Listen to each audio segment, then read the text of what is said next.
tal? Bienvenidas y bienvenidos a un programa más de En Defensa del Consumidor. Hoy les hablaremos sobre cómo las empresas de la industria chatarra siguen promoviendo amparos para frenar el etiquetado frontal de advertencia en los alimentos. Ya lo saben, aunque tiene un amplio respaldo entre la ciudadanía, todavía no aceptan que las y los consumidores recibamos la información que necesitamos para tomar mejores decisiones. Acompáñenos que de eso hablaremos hoy. Bueno, en la nota neta de esta semana les informamos que el 7 de marzo se aprobó en la Cámara de Diputados la Ley General de Alimentación Adecuada y Sostenible. Esto después de un prolongado esfuerzo y movilización que data desde 1992. La aprobación fue celebrada por la Alianza por la Salud Alimentaria, que está integrada por varias organizaciones, entre ellas el Poder del Consumidor. Esta ley garantiza el ejercicio del derecho humano a la alimentación para todas y todos los mexicanos. La Cámara de Diputados aprobó en lo general y en lo particular esta ley con 400 votos a favor, 0 en contra, 0 abstenciones. Ahora fue turnada al Ejecutivo para su publicación.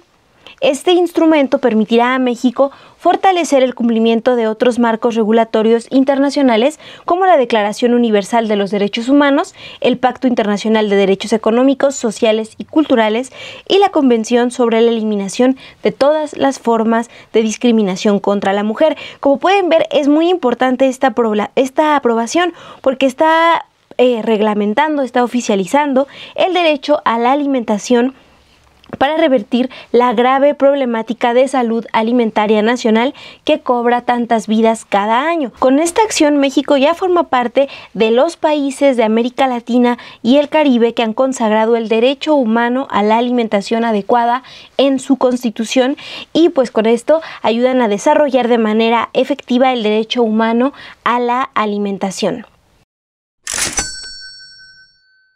La Suprema Corte de Justicia de la Nación tiene pendiente resolver 3 amparos promovidos en contra del etiquetado frontal de advertencia.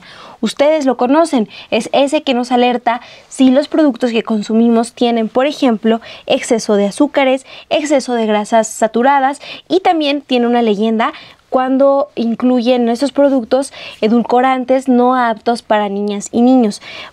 Por eso ha sido tan relevante la implementación de este etiquetado. Integrantes de la segunda sala de la Suprema Corte ya elaboraron proyectos de sentencia que respaldan el etiquetado y niegan los amparos a las empresas que los interpusieron. El primer proyecto de sentencia que podría votarse en el Pleno de la Suprema Corte es sobre un amparo presentado por una empresa de lácteos subsidiaria de Coca-Cola. Su resolución podría determinar el destino de los demás casos. Por eso es tan importante estar al pendiente de esta discusión que está ahí próxima en la Suprema Corte. En total, se han impuesto más de 120 amparos contra el etiquetado frontal de advertencia. La mayoría han sido rechazados, pero varios aún están por resolverse. ¿Quiénes los presentaron y qué hay detrás de ellos?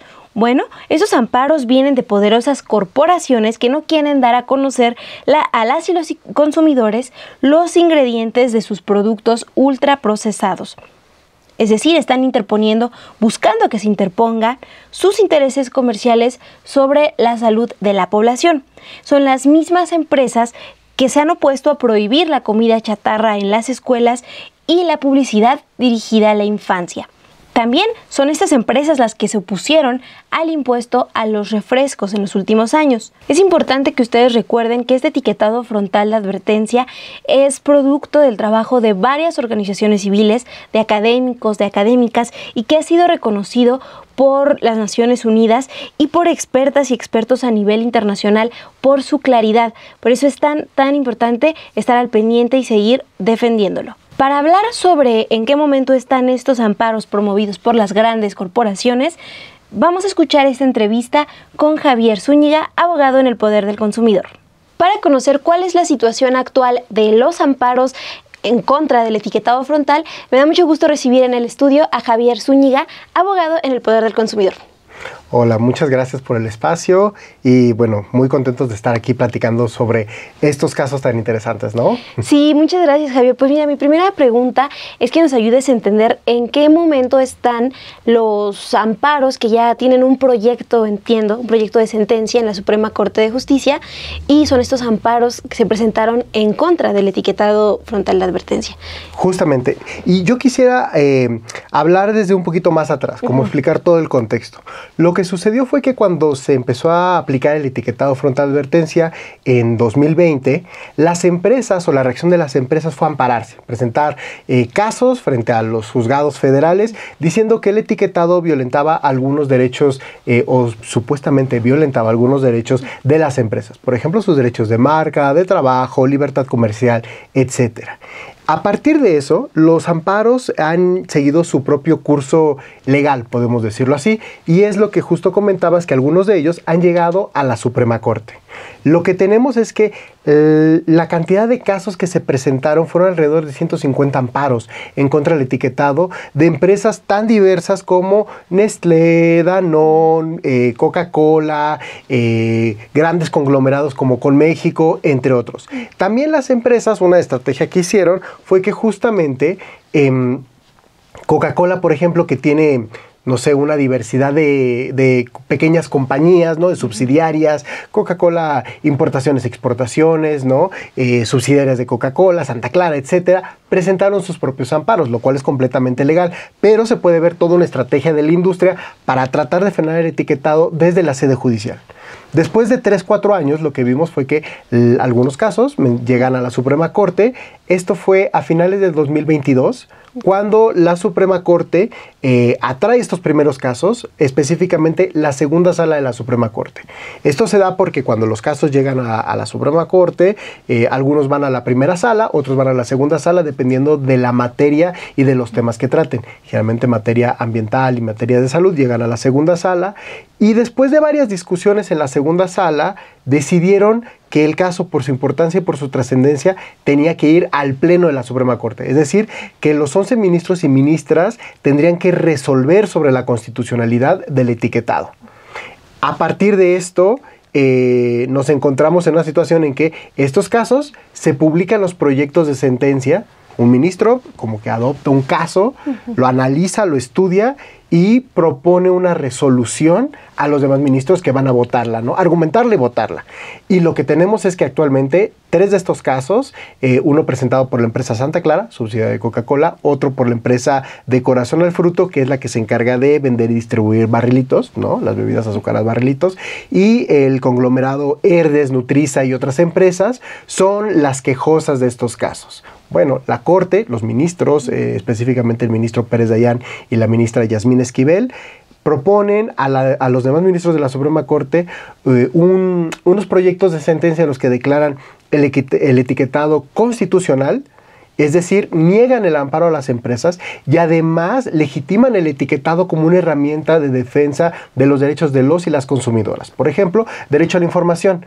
Lo que dicen en sus proyectos es que el etiquetado permite de alguna manera conocer algunos ingredientes que pueden dañar la salud de las personas. En este sentido también protege la salud de las personas porque pueden tomar decisiones. También protege el derecho a la alimentación de las personas, ¿no? Porque con este pueden segregar entre cierto tipo de productos. En fin, hay una serie de derechos que reconocen estos proyectos y bueno, que lo que estamos viendo de acuerdo a las listas del Pleno de la Suprema Corte es que están próximos a resolverse, ¿no? Ya veo, entonces, para ver si estoy entendiendo bien, estos 2 proyectos están resolviendo en general estos 3 amparos que presentaron las empresas.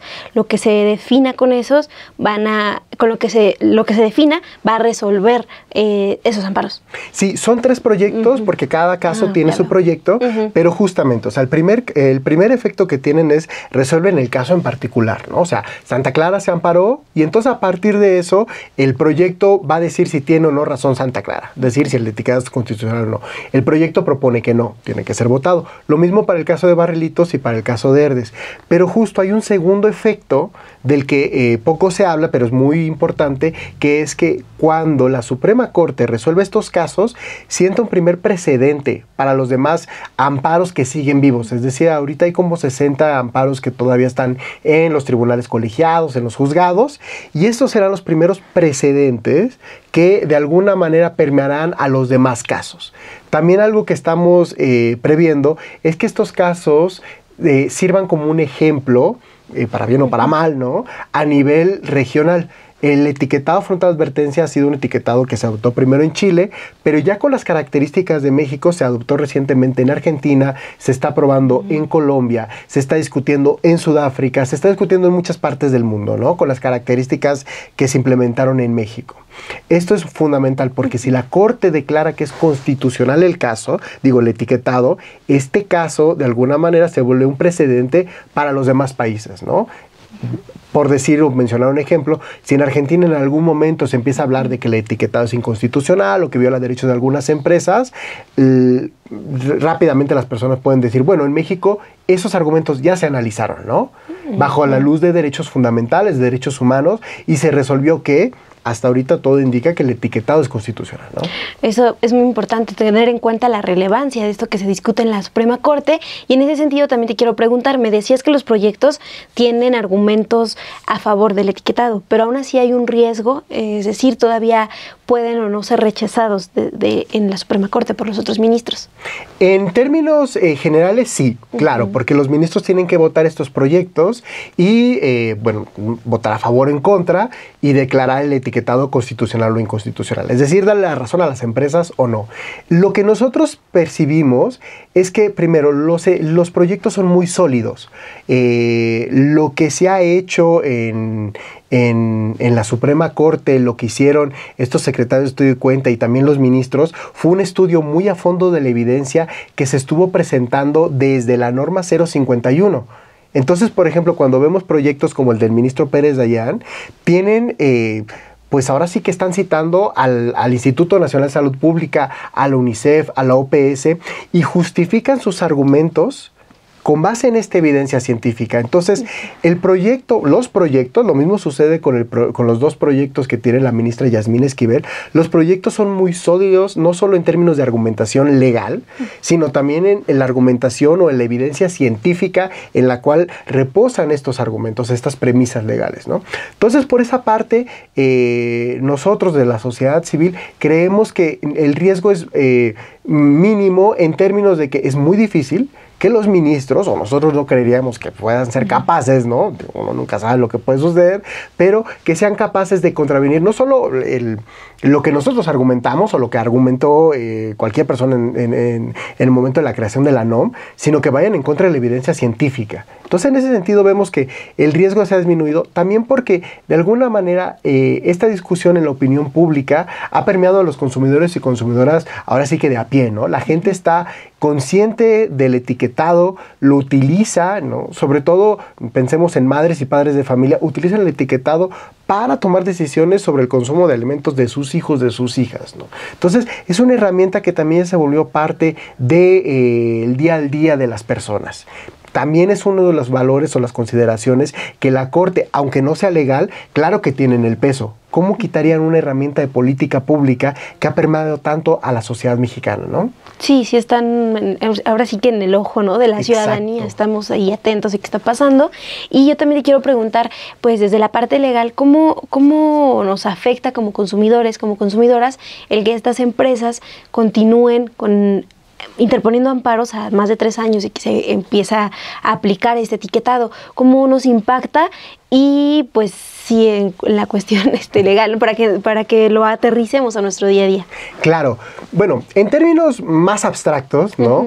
La intervención de las empresas lo que busca justamente es bloquear el etiquetado, o buscaba bloquear, diluir, dilatar los efectos del etiquetado. Entonces, ya a 4 años lo que podemos ver es que realmente las acciones de las empresas no nos afectaron, justo porque hubo primero una buena respuesta respuesta, ahora sí, del gobierno, ¿no? El gobierno defendió el etiquetado frontal de advertencia, primero en la opinión, ahora sí que de la política, ¿no? Como tal, pero también en los tribunales. O sea, el gobierno presentó sus argumentos y demás. Por otra parte, la sociedad civil con la academia hicimos pronunciamientos públicos, presentamos cartas a la Suprema Corte, hicimos todo un trabajo, bueno, no solo a la Suprema Corte, sino a los juzgados, hicimos toda una labor de, ahora sí que de divulgación científica sobre lo que implicaba el etiquetado, ¿no?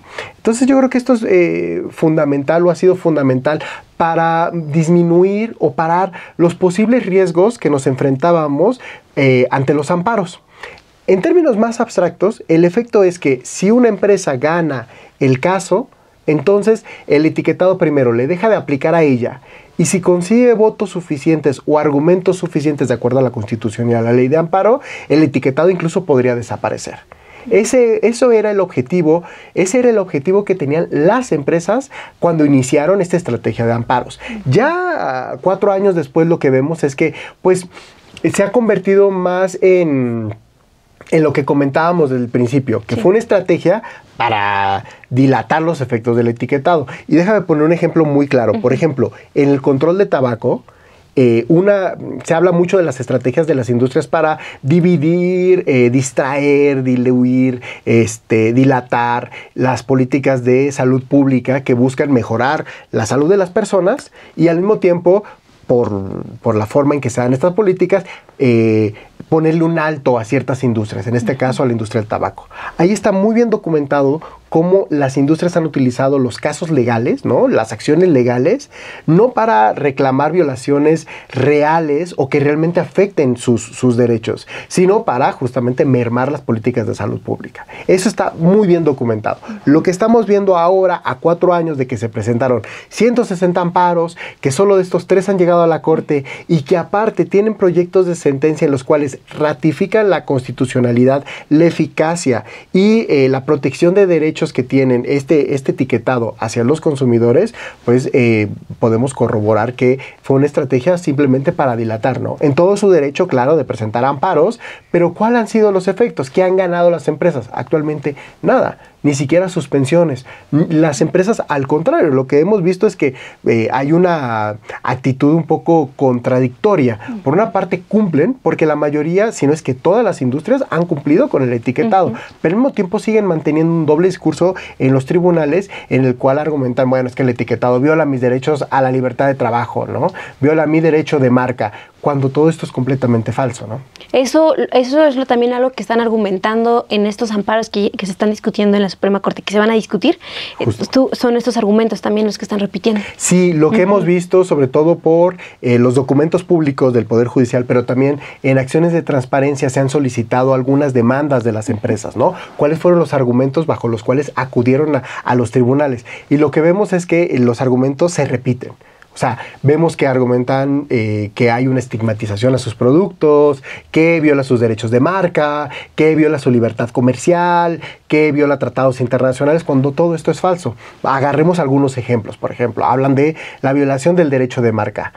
En ningún momento se toca la marca de las empresas. Las empresas siguen teniendo sus marcas. Lo único que hacen es que si su producto rebasa ciertas cantidades de nutrimentos críticos, ciertos porcentajes de nutrimentos críticos, tienen que tener un sello. Entonces, no hay ninguna violación al derecho de marca. ¿Se estigmatizan productos? Claro que no. ¿Por qué? Porque pueden reformular.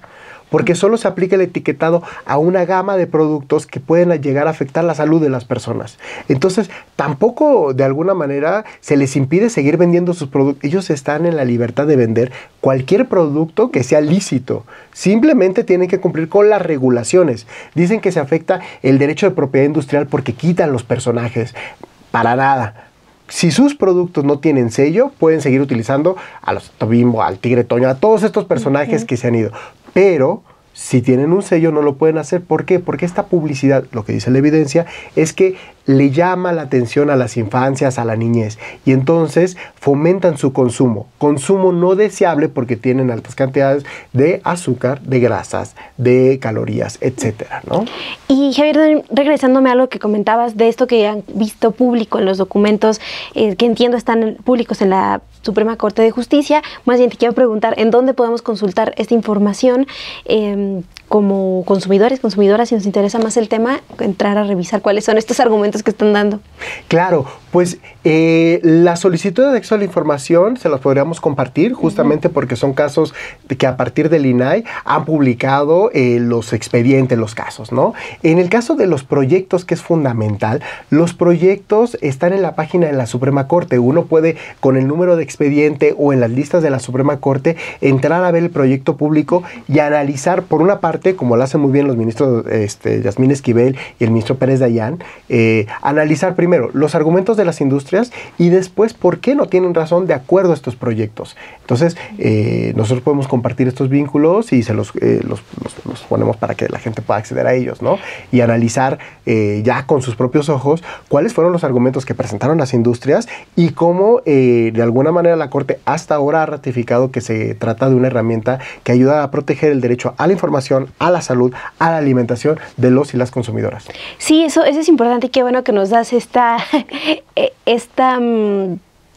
oportunidad, ¿no? También estos tips de dónde podemos consultarlo, porque el debate está pendiente todavía. Claro. Entonces yo te quiero preguntar, para ir cerrando, ¿cuándo se espera la discusión de estos proyectos en la Suprema Corte y por qué como sociedad civil pues es tan importante como consumidores defendamos el etiquetado? Claro, bueno, lo que estamos viendo es que los casos están en una lista de la Suprema Corte, que son como 50, 60 casos, han ido avanzando y esperamos que se resuelva en 1 o 2 semanas los siguientes 3 amparos. Todavía quedan pendientes otros amparos que se han presentado contra la regulación de publicidad y obviamente amparos que se han presentado en contra de la regulación de los personajes en las etiquetas. Esas discusiones seguirán pendientes, todavía no hay proyectos, los casos siguen ahí en la Corte, pero bueno, será un primer precedente que se resolverá y lo que nosotros vemos es que ha sido muy, muy importante que una vez que se implementan las políticas públicas, la discusión acaba ahí. Las empresas van a utilizar cualquier mecanismo para mermar políticas de salud pública que vaya en contra de sus intereses. Entonces, sí es muy importante que, aunque son discusiones un poco menos, yo no diría interesantes, pues soy abogado, pero que son un poco más inaccesibles al público, es fundamental que veamos lo que está sucediendo en la Suprema Corte, que de alguna manera apoyemos ahora los proyectos que tienen estos ministros. Han hecho una buena labor en investigar, en recabar la evidencia. También la sociedad civil nos hemos organizado a nivel nacional e internacional para presentar cartas y amicus a la Suprema Corte que de alguna manera reflejen el sentir de las personas que trabajamos el etiquetado, que utilizamos el etiquetado y bueno, también invitar a cualquier consumidor, consumidora que si cree que tiene algo que decirle a la Suprema Corte, vaya y acude y presente su carta, presente su amicus. Los tribunales, cualquiera, los juzgados, los tribunales colegiados de distrito y la Suprema Corte tienen una figura que se llama el amicus curiae, que significa el amigo de la Corte. Y ahí las personas que no pertenecemos a los juicios, nosotros no somos parte, podemos ir y decirle a la Suprema Corte por qué creemos que es importante que defiendan ciertas políticas, que resuelvan a favor o en contra de ciertas situaciones y en este caso, pues que de alguna manera se defienda una política que como consumidores, consumidoras nos ha ayudado y se ha vuelto una herramienta fundamental para tomar nuestras decisiones de consumo actualmente. Qué bueno que lo comentas, Javier. Ya lo saben, toda la información pues la van a seguir encontrando también en las redes del Poder del Consumidor. Claro. Muchas gracias, Javier. Gracias. Vamos ahora a escuchar esta serie de consejos que nos comparten desde el Poder del Consumidor para seguir aprovechando y entendiendo el etiquetado frontal de advertencia vigente en México. El primer consejo es elegir alimentos y bebidas de verdad, frescos y naturales, sin sellos ni leyendas de advertencias.